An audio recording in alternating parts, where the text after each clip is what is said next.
नमस्कार मेरे सम्मानित दोस्तों और मेरे प्यारे बच्चों जो मेरे लेक्चर को इतना ध्यान से पढ़ रहे हैं, नोट्स भी बना रहे हैं और न्यूमेरिकल बहुत सुंदर सॉल्व कर रहे हैं। आप ऐसा पढ़ रहे हैं कि क्लास का अनुभव हो रहा है। आप विषय वस्तु आप तक क्लास जैसे जैसे ऑफलाइन में पढ़ते हो उस तरह से मैं पढ़ाने का प्रयास कर रहा हूँ। आपकी प्रतिक्रिया भी आ रहा है, मुझे ऊर्जा मिल रही है आपकी प्रतिक्रिया से, जो कि पॉजिटिव है। प्यारे बच्चों, बोहर सिद्धांत पर आज का जो हमारा ये 15वां जो लेक्चर है, 1 2 3 4 इतना लेक्चर आपका क्रमवार पहुंचा है कि आपको कोई प्रॉब्लम नहीं हो रही है। यह कारवां अब लास्ट में पहुंच गया बोहर सिद्धांत की सीमाएं, बोहर साहब की जो परिकल्पना थी, सिद्धांत कहाँ असफल थे। प्यारे बच्चों, आप जान गए कि बोहर साहब मॉडर्न फिजिक्स की जो आधारशिला पेश रखा, इसके लिए इनको नोबेल पुरस्कार से मिला। लेकिन इनमें भी कमियां हैं, इसलिए आपको डरने की आवश्यकता नहीं है कि दुनिया क्या कहेगी। अरे कहे, आप अच्छी दिशा में चल रहे हैं। आपकी दिशा है to become IITian, to become MBBS। उससे पहले, इन तीनों से पहले आपका जो टारगेट है कि जिस बोर्ड से जुड़े हैं उस बोर्ड में आप 90+ मार्क्स लाना। इसके लिए 15 लेक्चर हम दिए हैं, 1 से लेकर 15। इतना ज्यादा है कि NCERT क्या, इतना ज्यादा आप कंसेप्ट क्लियर हो गया है कि न्यूमेरिकल ऐसे हल कर देंगे। लेक्चर देख लीजिए, न्यूमेरिकल हो जाएगी। क्योंकि अगर फिजिक्स का कंसेप्ट, उसकी लैंग्वेज, उसकी अंदर की बात समझ जाए तो न्यूमेरिकल में कुछ बचता नहीं। प्यारे बच्चों, आइए इसके सीमा में बात की। चूंकि इन्होंने सिर्फ हाइड्रोजन स्पेक्ट्रम, हाइड्रोजन परमाणु की व्याख्या सफल की, हाइड्रोजन स्पेक्ट्रम की सफल व्याख्या की, अर्थात उन परमाणुओं की व्याख्या की जिनकी सिर्फ एक इलेक्ट्रॉन होते हैं। जैसे हाइड्रोजन के समस्थानिक एकल आयनित हीलियम, एकल आयनित हीलियम और द्विआयनित लिथियम आदि सदृश परमाणुओं पर इन्होंने स्पेक्ट्रम प्राप्त किया, इनकी सफल व्याख्या।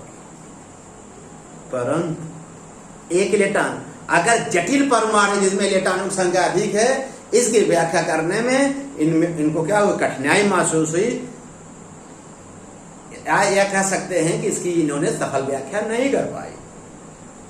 दूसरी इनकी जो कमी रही, जहां ये व्याख्या नहीं कर पाए, जब वैज्ञानिकों की सम्मेलन में जब इनके द्वारा दी गई हाइड्रोजन स्पेक्ट्रम या एकल परमाणु माने एक इलेक्ट्रॉन परमाणु में स्पेक्ट्रम प्राप्त किया गया और उसकी तीव्रता का परीक्षण किया गया, तो उनको देखा गया कि उसमें स्पेक्ट्रम में कुछ धूमिल रेखाएं मिली।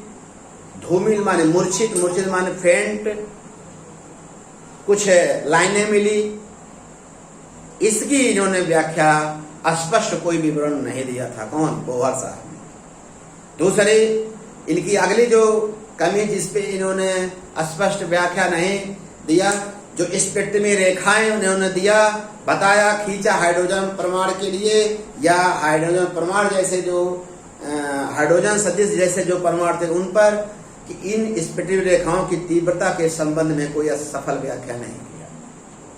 एक और व्याख्या इन्होंने साहब नहीं कर पाया, जब ये स्पेक्ट्रम रेखाएं चुंबकीय क्षेत्र में जाती हैं तो ये टूट जाती हैं। इसकी व्याख्या जीमेन साहब ने किया था। चुंबकीय क्षेत्र, मैग्नेटिक फील्ड में स्पेक्ट्रम रेखाओं के ब्रेक होने की जो घटना जीमेन इफेक्ट है, ये आप पहले से जानते हो, ना जानते हो तो जान लीजिए। लेकिन टूटती है, आधुनिक वैज्ञानिक जीमेन साहब ने किया था, लेकिन बोहर साहब ने इफेक्ट ऑफ मैग्नेटिक फील्ड का कोई चर्चा नहीं किए या गुजारे, तो इस पर उन्होंने कोई स्पष्टीकरण नहीं दे पाया। और एक और वैज्ञानिक थे, स्टार्क साहब थे, जब स्पेक्ट्रम रेखाओं को वैद्युत क्षेत्र में लाया गया तो वो भी टूट गई। इसकी भी व्याख्या उन्होंने नहीं कर पाया। एक चीज और, इलेक्ट्रॉन के वितरण के संबंध में भी इन्होंने कोई स्पष्ट व्याख्या नहीं दिया, जिसके कारण इनकी परिकल्पना अस्वीकार कर दी गई। एक और, इनके द्वारा इलेक्ट्रॉन की प्रकृति क्या है, ये भी इन्होंने सफल व्याख्या नहीं कर पाया। ठीक है, बहुत ऐसे कारण थे जिसके इनकी परिकल्पना को वैज्ञानिकों ने स्वीकार नहीं किया, लेकिन नाम उसका होता है जो शिखर पर पहले पहुंचता है। इनके आधार पर फिजिक्स की बहुत सारी घटनाओं की व्याख्या की गई, इसीलिए इन्हें मॉडर्न फिजिक्स का बेस कहा इनकी परिकल्पना बेस कही गई। लेकिन कुछ कमियां रही, ये कमियां जो आपको बता दिए। सबसे इम्पोर्टेंट जीमेन इफेक्ट, स्टार इफेक्ट, इन छोटी छोटी बातों को जानते रहिए, अपर कक्षाओं में मिलेगा। Zeeman effect, effect of magnetic field, break of spectrum lines.